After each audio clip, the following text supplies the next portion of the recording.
From Records of Shelley, Byron and the Author by Edward John Trelawny.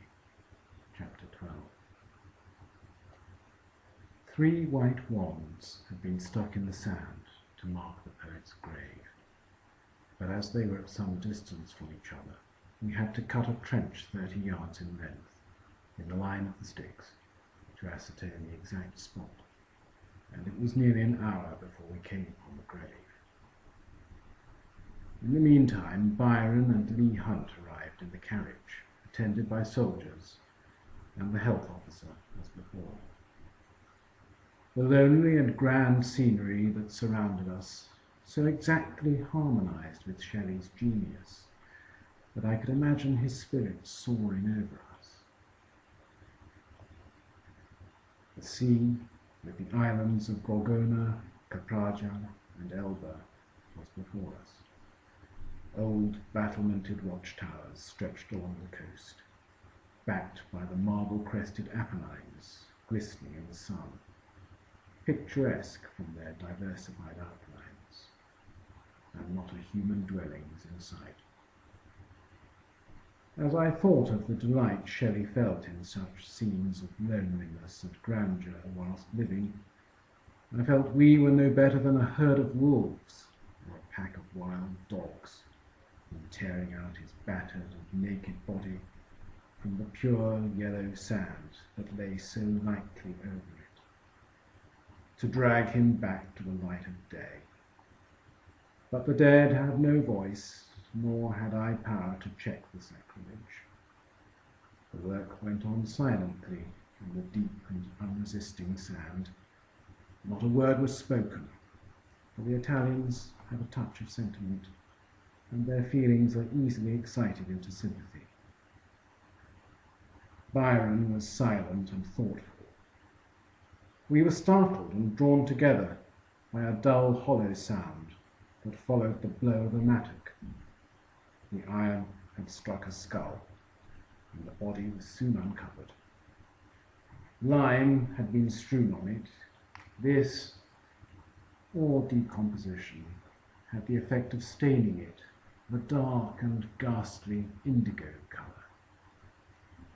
Byron asked me to preserve the skull for him, but remembering that he had formerly used one as a drinking cup, I was determined Shelley's should not be so profaned.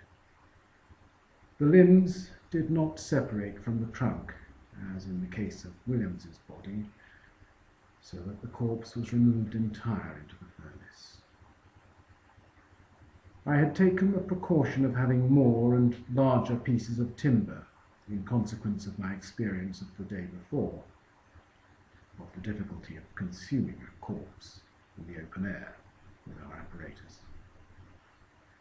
After the fire was well kindled, we repeated the ceremony of the previous day, and more wine was poured over Shelley's dead body than he had consumed during his life.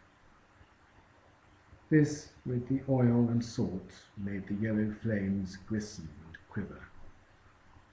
The heat from the sun and fire was so intense that the atmosphere was tremulous and wavy. The corpse fell open, and the heart was laid bare.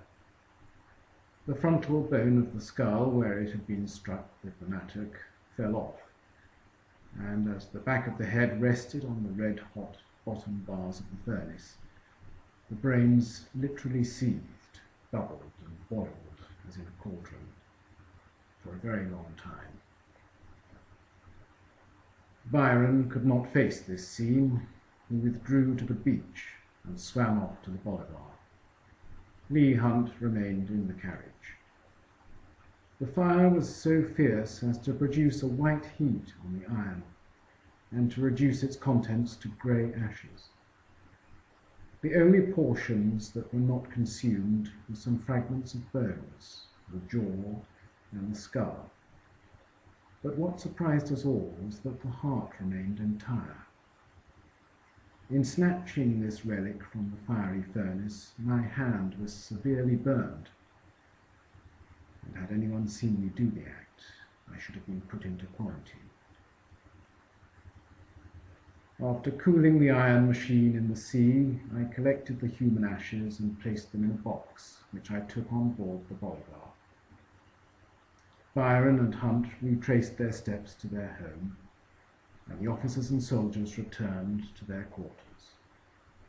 I liberally rewarded the men for the admirable manner in which they behaved during the 2 days they'd been with